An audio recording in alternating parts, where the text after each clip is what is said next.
The ANC grapples with the worst electoral performance in 30 years. President Cyril Ramaphosa has emphasized the need for extraordinary leadership and a unified front to guide the country through its turbulent times. The strategy echoes the past when former President Nelson Mandela led the government of national unity after the end of apartheid. But back then, it proved to be a successful formula for stability and progress. The ANC has this week to negotiate agreements with the other parties and elect the new president. This period is crucial as the nation looks to its leaders for direction and unity. But what constitutes the government of national unity? Let's now unpack this with consulting and political analyst Ebrahim Fakir. Ebrahim, a very good morning to you. Thank you so much for making time for us.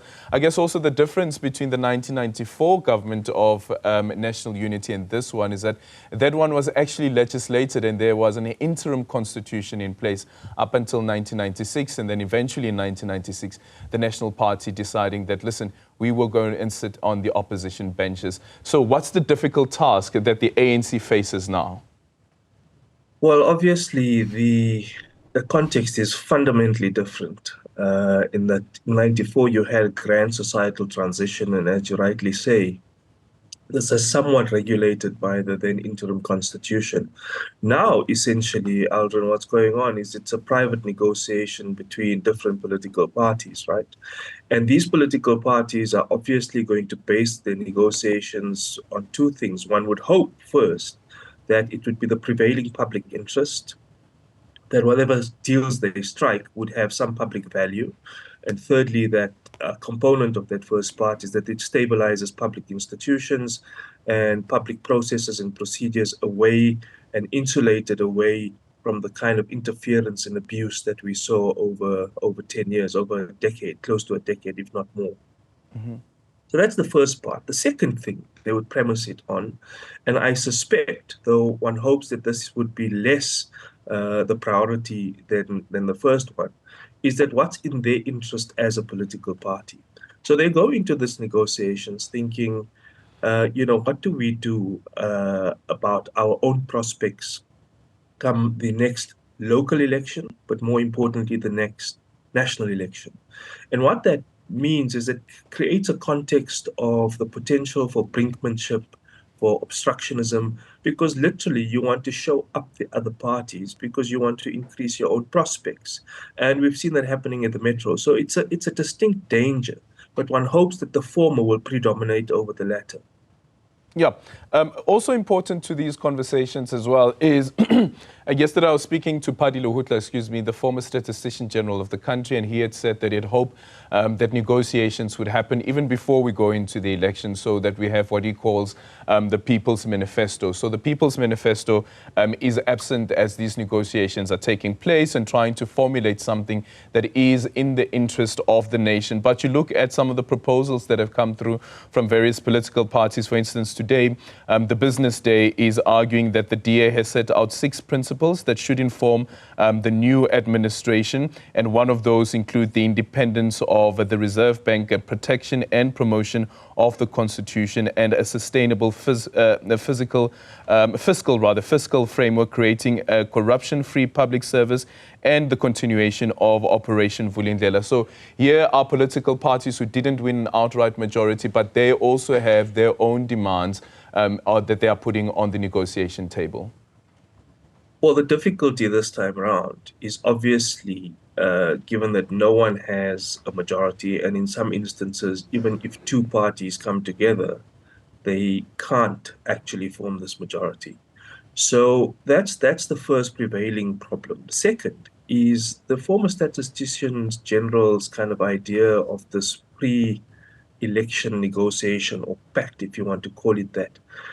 You know, it has some kind of advantages in the sense that you think, we are better prepared going into this election. But it doesn't serve either the party's interests nor the electorate's interests, because, the electorate will be faced with the question of, well, if I'm going to go vote for X, why would I vote for Y who I wanted to?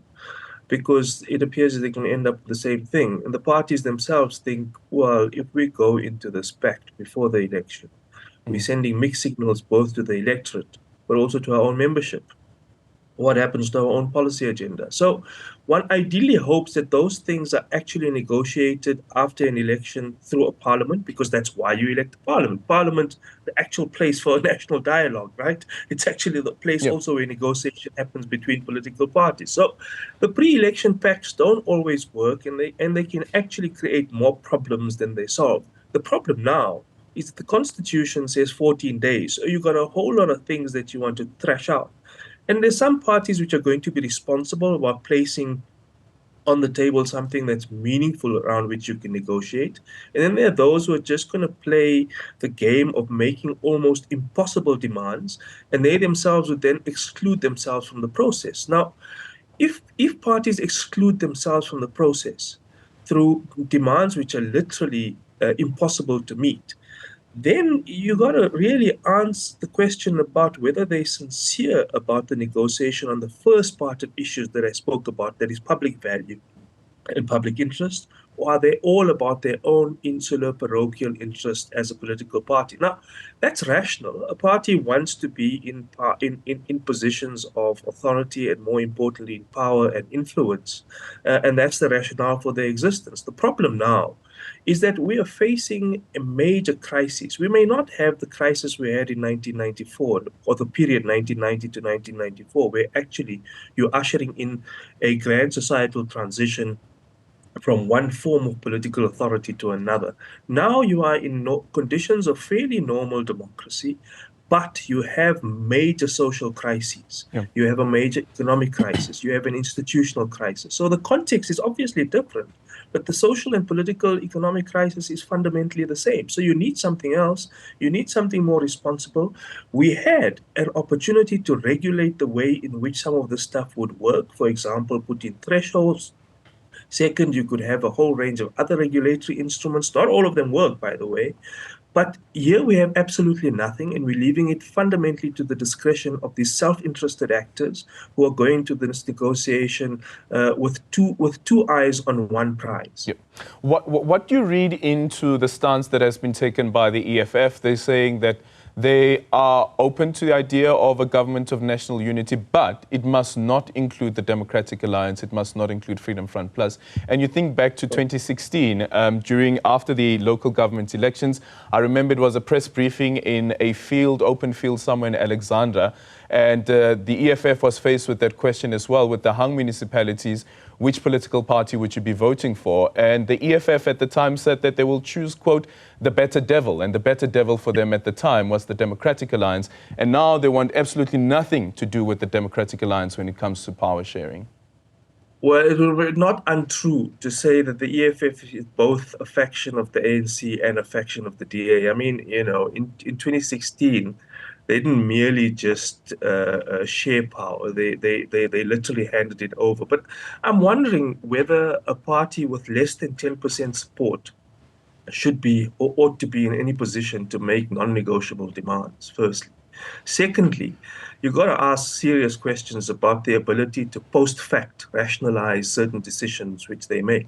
And it's very easy after the fact to be able to explain away. You can always find some tactical, or as some people extravagantly call it, strategic reasons to explain away decisions that you make, which are purely in your own interest because they serve your own either political agenda, which is very narrow, or MK? your own economic or private interests, which are mercurial, by the way. So I think we shouldn't take some of this too seriously. As I say, those parties which exclude themselves from what one would think is a mature political approach, they should be discounted. Now, I'm not saying that no party should make no demands, but to think that you can make impossible demands, firstly, and secondly, to start prescribing who should be included and excluded, I think is pretty rich coming from a party with less than 10% support. But there's a more fundamental reason here, Alden, and a political one. And that is, you've existed for close on to a decade.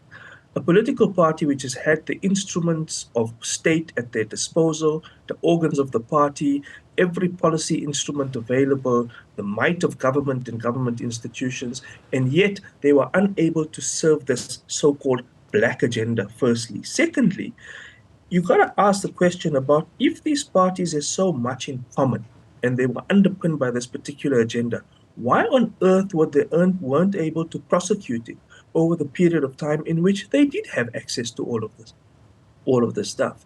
And thirdly, why were these fractures and these tensions and these, in some cases, frankly, open conflict so evident amongst them? But you now want to bring together people and ask them to solve the problem when they're the very ones who created it.